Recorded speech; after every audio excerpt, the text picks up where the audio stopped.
guys, come get dressed with me for work. Sekunjalo. Tada. Nyangazi-ke namhlanje ngidla ujin to jean. Yonke into engizobe ngiyigqokile izobe iyijini. Nakwi-jean ama-layers azohleze edatshulu. Ngiyangibona nje ukuthi sekukhona into esihlangana njengamanje. Nga-eda nali ijezi ngoba bafethu niyazi nani ukuthi sekuyi-winter bafethu. Naziya nganishaya nge-12 ngifuna nibone i-outfit of the day detail bafethu. Tada. Iyona OOTD yosuku-ke lena, jean to jean, ukuthi kuphela kuhluka ama-colours a-jean. Thathani-ke nawo ama-screenshots. Indlela engiyi-fashion guru ngayo nginamaphakethe ngisho nakwi-top. Yazi ukuthi niyoze nithi sisenganeni. Nawo ama-layers ngiyanitshengisa nje. Nivumelekile ukungirate but mina ngiyawazi u-10 out of 10 lo. Asambeni-ke siyophanda. Hello Mzansi, welcome to Mgosa Mzansi. If today is your first time visiting this channel, please do the right thing and click the subscribe button, and also don't forget to smash the like button. TikToker and YouTuber Uthuli Dlamuka comes forward ngokuthi naye kwahlangana nalabafana lababulale uOlorado guys. So more people are coming forward, including Uthuli uposted lapha ku Instagram exposing the guys washo nje ukuthi bekasaba ukukhuluma all along because bekasabela impilo yakhe. She came with screenshots ne-proof yaloku lakhuluma ngako lapha ku Instagram story. Ubhale ukuthi these two guys kidnapped and mugged me and a friend of mine last year May, right after I got my car.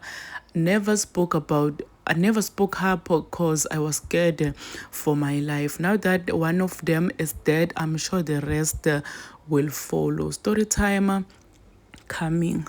What I'll tell you all is that I never recovered from what they did to us, me especially. The dead one hit me like he was hitting a punching bag. Threats about my family, threats about taking my car, threats on unaliving us.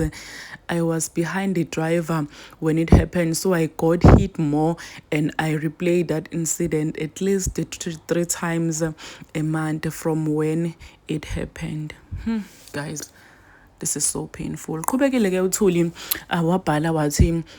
I'm just saddened by the fact that I was in the same situation as Olorado, but unfortunately, she didn't make it. I know how they make you feel, so I think I know the feeling she went through too.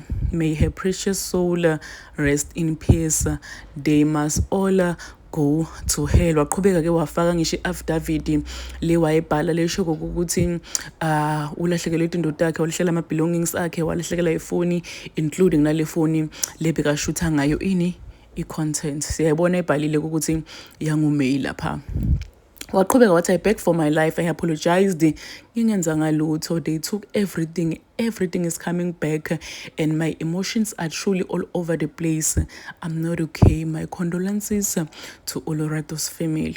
Ukwabona guys manje inkozi uqolise ungakendanga lutho just so that they can spare your life. Uqhubekile ke na Uthuli wathi the murder made me cut my hair. By the way, it was so damaged ngoba wayezihlephula by pulling me by my hair the whole ride, which was over 2 hours. They threw us in a ditch afterwards. I knew it in me that their days will come, and really I'm here for it. May all spirits continue to fight.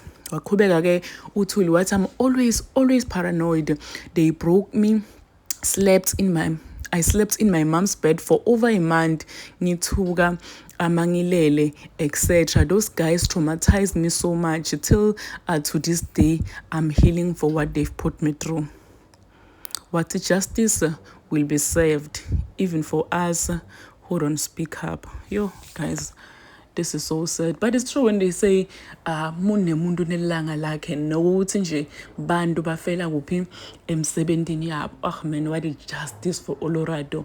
What a justice for Olorado. Ngazuthi bangafa one by one njengetinqangozi. May Olorado's soul rest in peace, and may his soul continue to fight indeed. Please do comment what you think below down in the comment section. Don't forget to hit the notification bell so that you can be notified whenever I upload a new video. This is the end of my video. I am signing out.